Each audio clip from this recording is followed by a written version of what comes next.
guys, welcome back to Roush Racing Weekly. Evan and I are taking off early to head to the track. It's Friday early evening. By early evening I say it's a little after 4 o'clock. We've been on the road about a half hour or so now. We're heading over early. As you can see, the scenery behind me is all covered in snow. Up through the Sierra Valley, got over a foot of snow I think this last week.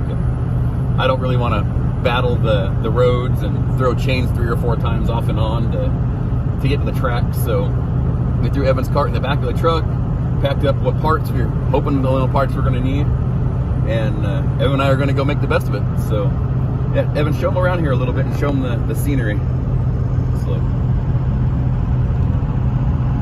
as you can tell, it's a pretty cool little town we're coming through here. Going through Beckworth, we're almost up to Portola, California, so this is what most of our scene's going to look like until we get going down the other side of Mineral and almost into Red Bluff. So, but we'll check back in with you guys later. Hey guys, so we made it to the track finally. As you guys seen in the previous clip, that we came over Friday night because of the snow, and it took us about 4.5 hours to get here last night without the trailer. So I'm kind of glad we didn't bring the trailer, but at the same time, we just didn't bring it because they said that we had to chain up a lot. And coming over, there was only a couple icy patches, so I think we could have brought the trailer. But this weekend, we just loaded up in the back of our truck and came over. But today, I pulled the Pill 22, so I'm probably going to be in like the first or second group. And it's a lot foggy outside. It's like really foggy, as you guys, we'll post some pictures here in a minute of it. But hopefully today my car runs a lot better. We think we got the jetting fixed and everything, so we'll keep you guys updated.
Out the lineup here, and it's going to be the number 9L of Luke Hayes on the pole next to the 88T of Tyler Fox. Row number 2 is the 21 of Connor Grasty and the 11 VS, last week's feature winner, Jaden Bunch. Row number 3, the 56 of Taylor Hall, and to the outside, the 07 of Evan Rauscher. And your final starter, it's going to be the U2 of Anthony Carini, the B-Main Bandit himself. With the fresh Dollar General gloves on, picked them up this morning.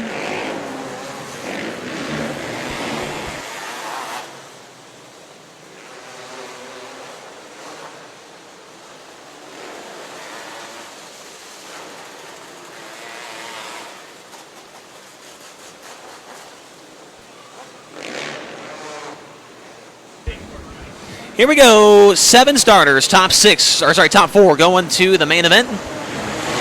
Off of turn 4, we are green. Luke Hayes picked up the front wheels on the start. We are going to go caution as the front row, one of them getting called for a jump start there.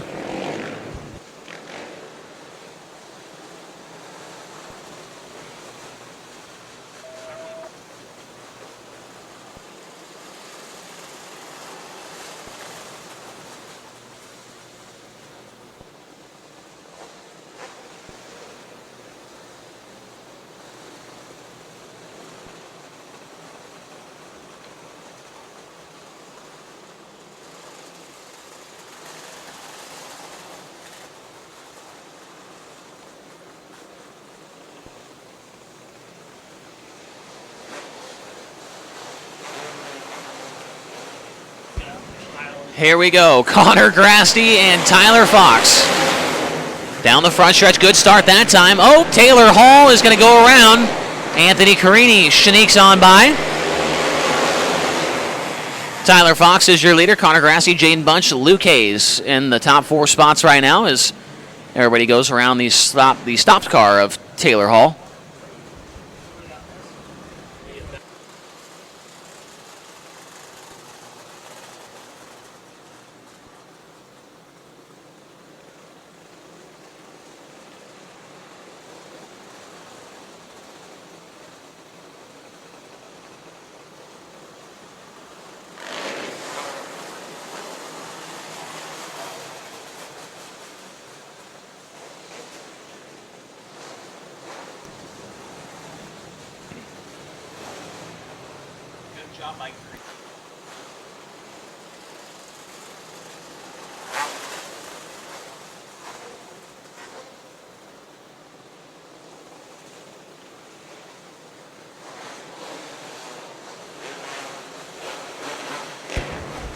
Here we go. 1 lap complete and 7 to go. Heading back into turn number 1. It's going to be Tyler Fox with the lead over Connor Grasty. Uh-oh. Taylor Hall a little bit too high, and she's going to come to a stop in turn number 4. Everybody racing back around to the yellow here. Tyler Fox, the race leader.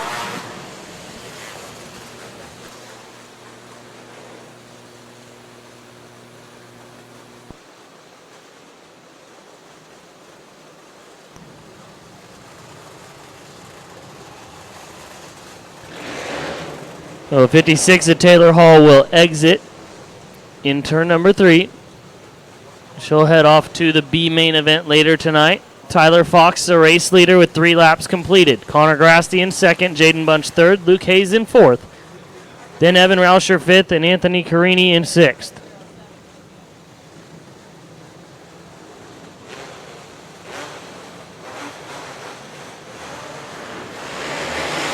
Here we go, back to green.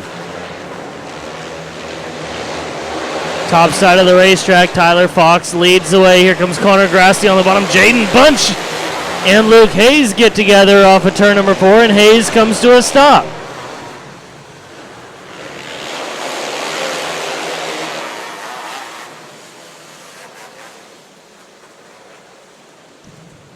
So tough break there for Dunnigan, California driver Luke Hayes as he slows to a stop.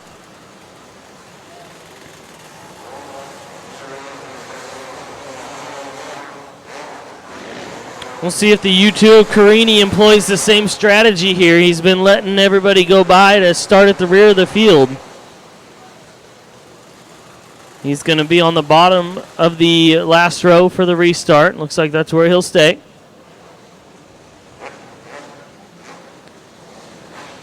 Carini feeling a little racy here, getting a little bit closer to the pack for this restart. 3 to go. Rauscher does not get going on the start there. And Luke Hayes takes 4th right back. Let's see if Rauscher's got anything for him, if he's able to rebound the 9L. Having trouble keeping the front wheels on the ground. He continues on, though, in that final transfer spot. White flag in the air one more time around. Tyler Fox leads down the back straightaway and into turn number 3. Tyler Fox wins it over Connor Grasty, Jaden Bunch, and Luke Hayes. Evan Rauscher will join Anthony Carini and Taylor Hall in the B main. Hey race fans, Kim Rauscher, team mom of Rauscher Racing. Want to sponsor a race car for the 2022 race season? Go ahead and message us. We'd love to have your name on our race car for this upcoming season. Great way to advertise your business. Message me on Facebook at Rauscher Racing.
car didn't handle with the plug?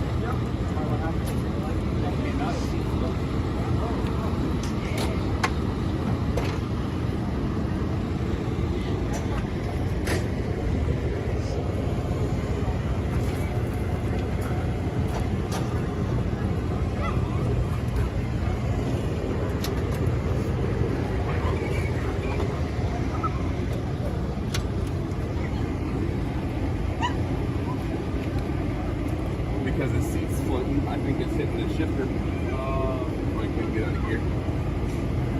I don't know. I was looking at the right side. I was just looking at the right side. You gotta get a bolt done.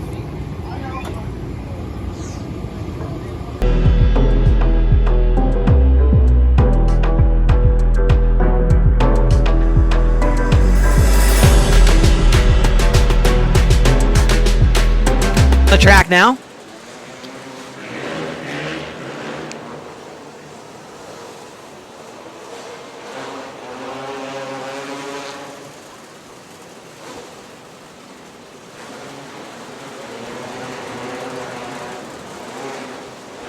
On the pole, it should be the number 19 of Ricky Jones. Outside of him is the 21 of Connor Grasty. Row number 2, 17M of Evan Gallardi and 22 Garen McNary. Third row, 11 VS of Jaden Bunch and 25 Seth Stanley. Fourth row is the 88T of Tyler Fox and the 96 of Jack Phillips. Row 5, 08H of Samuel Harper and the 9L Luke Hayes. Sixth row, the 11 of Kylie Wilkinson and the 8S of Dalton Schrum. Seventh row, the 10 Jennifer Osborne and 5B Bryce Ott. And the final row is the 4 of Thomas Pavlik and the 07 of Evan Rauscher.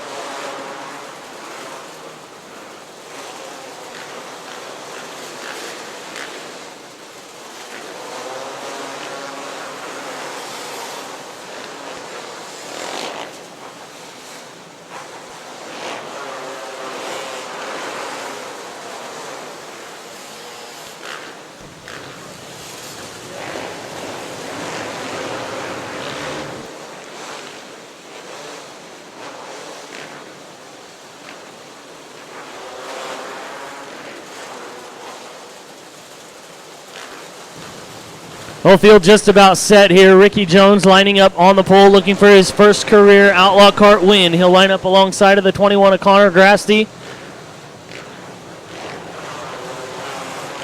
Grasty with multiple feature event wins to his name. Evan Gallardi, a main event winner earlier this year in the Open Intermediate class. Behind them, along with Garen McNary, Jaden Bunch in the third row, picked up the win last Saturday night as a substitute driver for Ricky Jones. Then Seth Stanley, the fast qualifier tonight. He had a big hit last Saturday in the feature event, able to get the car repaired. That's actually the same car that was involved in that crash last Saturday on the front straightaway that saw him get T-boned. They were able to make repairs and get that same chassis on the racetrack this week. One to go signal shown to the field. Ricky Jones and Connor Grasty on the front row of this one. 25 laps upcoming in tonight's Open Intermediate A-Main event, the final feature event of the 2021 Gary Jacob Memorial. We're underway. Ricky Jones will lead down the back straightaway. Off of turn number 4, Ricky Jones leads his first ever laps at the Red Bluff Outlaws. We got one crashed in turn number 1. The yellow flag gonna wave. Ricky Jones, your leader, with 2 laps in the books.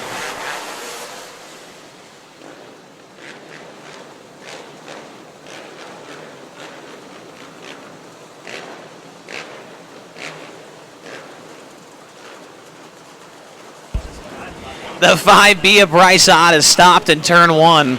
And Elijah Jones is not allowed to announce the rest of this race. Not allowed. He's done. He's going to lose his mind if Ricky Jones keeps leading. So I'm going to take control here of the Open Intermediate A main event As Bryce Ott, wow, a lot of damage to that. Oh no. There's no way he's going to run that thing, right? That's going to be a rough ride home. And Bryce Ott, that's going to be the end of his night there.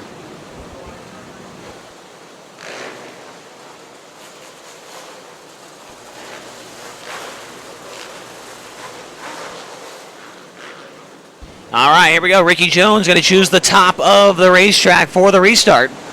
21, Connor Grassi to the inside. Then it's Garen McNary and Seth Stanley. Green flag off of turn number 4. Connor Grassi to the inside. Ricky Jones around the outside will take the lead. Here comes Jaden Bunch. Big move out of Bunch to take over the third spot for a moment. Seth Stanley drives back around him, but Bunch is absolutely rolling just like last weekend. Stanley crosses back underneath of him, takes the third spot back, but Bunch will have it at the line. Bunch and Stanley. Stanley. Oh my goodness. Jaden Bunch is driving like a madman right now. Stanley gets back by him. It's still Ricky Jones leading by 3 car lengths over the 21 of Connor Grassi. Seth Stanley, now Garen McNary gets by in the 11 car of Jaden Bunch. Jones with a 4 car length lead. Grassi not able to track him down. Couple cars up the road here, lap cars if we can stay green. 8 complete and 17 to go for Ricky Jones. Jones has had that 19 go to victory lane on 2 separate occasions this season, but those were with substitute drivers. Closing in on the tail end of the field is Ricky Jones. He's got the 11 of Kylie Wilkinson, the 4 of Thomas Pavlik, and the 8S of Dalton Schrum right ahead of him. Jones going to go to the outside to get by the driver to Bakersfield, California, Kylie. Oh! Jones! Oh! Hard on the wall in turn 3. Ricky Jones just clobbered the wall in turn number 3 after riding the wheel. The 11 of Kylie Wilkinson. He was trying to put her lap down. The car was parked in the middle of the racetrack. Evan Ghilardi and Ricky Jones with heavy, heavy contact. And he's climbing out of the car.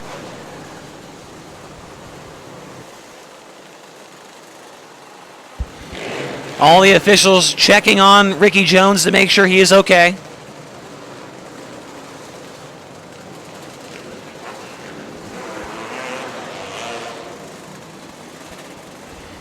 Just a heavy, heavy impact there for the 19.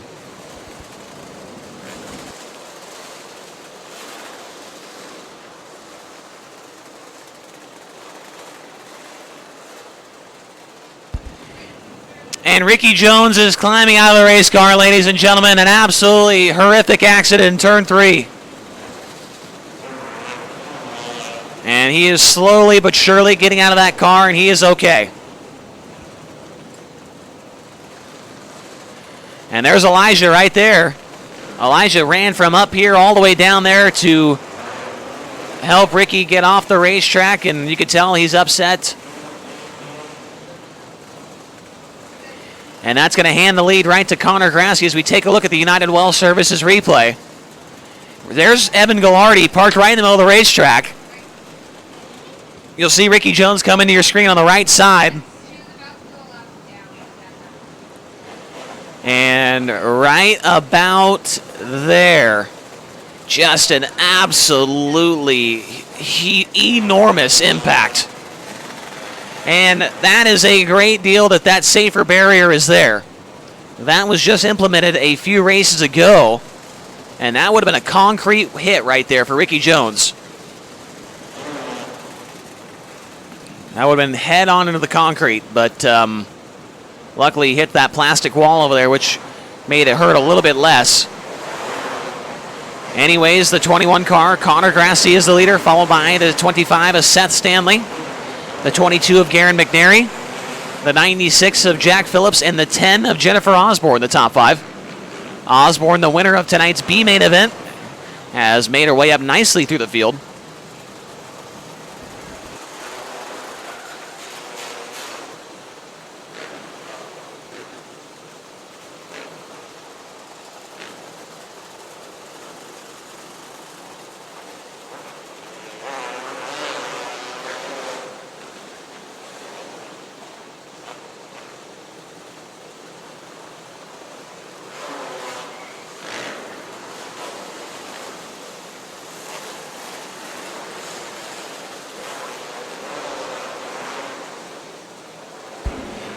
13 laps remaining here in the Open Intermediate A main.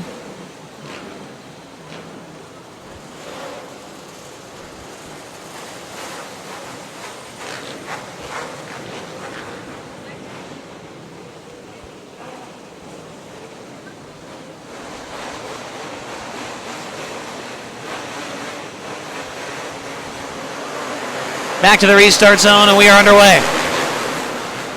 Grassi goes to the top. Stanley down low. Grassi's going to lead him down the backstretch. Here comes the 96 of Jack Phillips.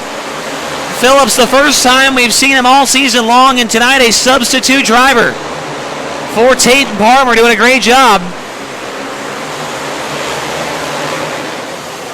As Luke Hayes tries to put a move on Garrett McNary. McNary in the 22 drives back around him on the outside. Hayes likes the bottom.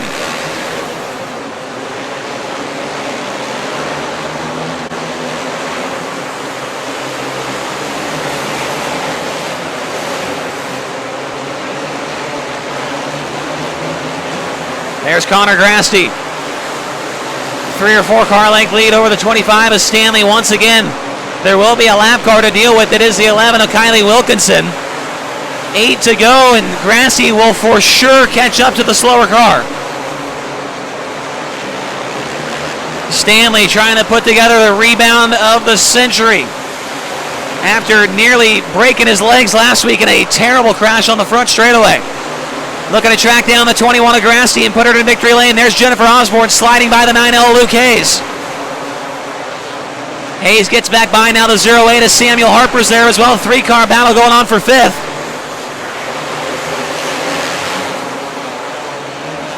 Good move right there by Osborne to get by. Hayes going to cross her back up into turn 3. And Osborne has now got the 5th spot.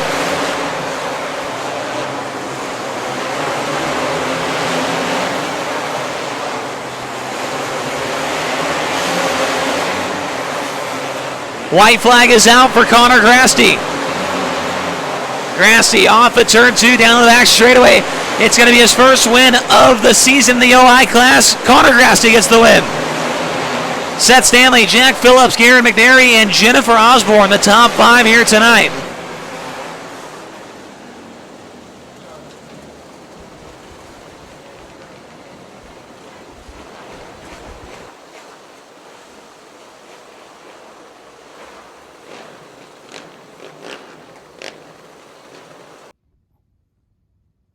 Hey guys, so right now we're back at the race shop, or the race trailer to say, and we are tearing apart the engine right now after this race, but let me walk you guys through about what happened.